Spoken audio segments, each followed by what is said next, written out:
Feels like this week is a really delightful mix of craft and creative and tech and brands and storytelling. Plenty for the eyes, the ears, and the mind. A quick look at the menu: curated cuts, a symphony of sounds from across India, and a dissonance of chaotic nature from Colombia. Plus quick hits you should know, featuring the UFC, the Sidemen, Paramount Plus, Tubi, and Roku. Vubbing, the latest example of a still nascent space, visual dubs come to an Indian blockbuster. BrandDid, a look at two fun brand partnerships and executions from Manchester City and Haribo. And Docu Speak, thoughts around the fascinating space of hybrid documentaries. Curated cuts. As always, your best advice to go and check out the links for these cuts. 1. Mother Nature will you up. This is the single takeaway from Colombia's new spot. That and how its gear can take on the said maternal figure at her worst. Colombia, engineered for whatever. Then they went and did a ridiculous stunt, hanging a bloke from a helicopter using not a rope but pants. Yes, pants. There's also alligators. 2. Sound Symphony. One spot stood out from the many around India's Independence Day last week: Sneha Kanwalkar's Symphony of Sounds. SBI General Insurance worked with the music director to craft a new rendition of the national anthem using real world sounds married with plenty of archival footage.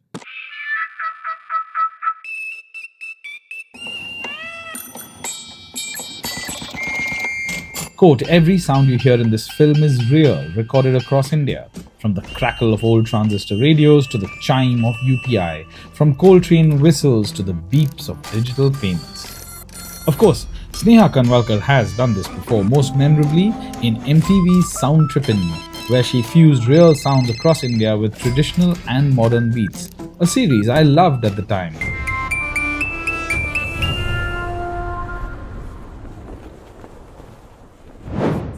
Quick hits you should know. Paramount Plus and its new leadership has its first big swing, and it's massive. A $7.7 billion deal for 7 years of all UFC fights from 2026. Notably, with no PPV or pay-per-view content anymore, meaning MMA fans will have a one-price eat-all-you-can package. David Ellison and his newly minted team outbid incumbent ESPN, but surely also Netflix, Amazon, and reportedly YouTube. We've broken the mainstream. Last year, the announcement that the huge YouTube collective The Sidemen were taking their show Inside to Netflix was met with much interest. Now, Max Goldbart asks, did the Sidemen's YouTube to Netflix gamble pay off?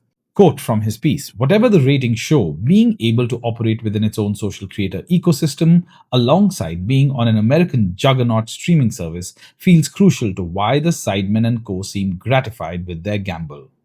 Roku releases a commercial-free streaming service called Howdy, oddly named maybe, but interesting effort to add to its long-standing ad-driven model, offering over 10,000 hours of movies and TV for under $3. Tubi and YouTube syndication. In what is very much a good old syndication deal, Tubi is getting 3 seasons of Mr. Beast's YouTube series. It's a first for Jimmy Donaldson, aka Mr. Beast, but I expect more to come for other YouTube creators with deep, successful libraries. TV Rev's Alan Walk says, while Netflix and others are making noise and taking meetings about bringing YouTubers into the mix, Tubi actually went out and did something about it. MSNBC announced it will rebrand as MS Now. That will stand for My Source News Opinion World. Okay. In the impending aftermath of its split from NBC and from the Peacock logo, I do get the desire to retain this MS for some familiarity. Itself, it's a vestige of a long finished partnership with Microsoft. But surely, MS Now? Really? Visual dubbing. In what is an India first and still an early worldwide example, Neural Garage's visual dub technology has been used to visually transform and lip sync an entire film from one language to another. War 2 released on the 14th of August. Originally shot in Hindi, it has also been distributed and classified as a native Telugu language film, not a dubbed version. You might recall Vubbing and this example of a Swedish film that released in the US in May. I've linked to the earlier piece. Slightly differently, the actors for Watch the Skies recorded their own dubs, but the visual tech from company Flawless, which they call TrueSync, achieved a similar end product, a film that looks like it has been filmed natively in whatever language you are watching it in. Expect to see much more of this. India, especially, is ripe for such tech, primed to capitalize on an already increasing, overlapping popularity of content across regions. Clearly, though, we still need to find a widely accepted and suitably misspelled catchy name for this. I'm not sure Vubbing has quite caught on yet. BrandDid. A couple of fun brand initiatives from recent months. Again, I suggest you go on and take a look at these. Man City and Etihad Airways. This eye catching high energy approach from Manchester City brings football and sponsor together quite nicely. It's a great way to relive the action with a fresh perspective. Tying in with Etihad's Beyond Borders campaign, we can see the most memorable bits from the season transported across to Hanoi, Krabi, Sumatra, Abu Dhabi, and Hong Kong. It's a nifty bit of tech and a great creative execution, though I'll stop short of calling this the future of sport, as some have delightedly shouted, but hey, it is pretty cool. Chomp Chomp.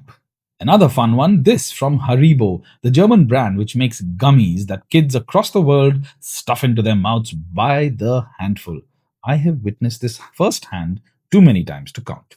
Apparently, it's not just kids, the Linkin Park gang loves them too. Leading into the summer concert season, Haribo made special edition gummies with the band logo and personalized candy pieces for each band member. Think guitars, microphones, and more. Docu Speak. The idea of hybrid documentaries might be familiar, even if the term is not. While most will struggle to pin down a clear definition, you can think of it as documentary filmmaking that mixes observational with fictional or crafted footage, without clearly identifying or labeling either. For some documentarians, it is simply the way a lot of their work is done, but remains unnamed, not boxed into any classification. I'd also separate this from dramatizations or recreations or reenactments, these terms used to describe entire events or stories restaged to bring to life an aspect of a documentary, often used for historical stories. Reading filmmaker Gabrielle Brady's take on it was interesting in the context of her latest feature set in Mongolia. She says, I only use that word hybrid to signify an in between space. It doesn't tell you how it was made. It just lets you know that it's not entirely documentary, or that the filmmaker may have used some fictional tools, which most documentaries have. End quote. Of course, most documentaries can be labeled performative to some degree. The very act of recording or filming it inherently alters the situation being recorded. For many who agree with this view, the staging of scenes are acceptable, valid tools, especially if conveying personal or emotional truth. As it happens, early in the trailer for Brady's film, The Wolves Always Come at Night, we hear a protagonist say, I'm not sure if it's real or not. The film, shot over 5 years, tells the story of a young Mongolian couple, Dava and Zaya, who are displaced from their livelihoods in the steppes and must move with their children to shanty towns on the outskirts of a city. It is described as using, quote, observational documentary footage along with reenacted and created scenes co-written with Dava and Zaya, end quote. Sample this description of a scene. In one particularly intimate moment, Dava and Zaya lie in bed and contemplate their future. Dava begins to cry before Zaya quietly scolds him. Don't cry in bed.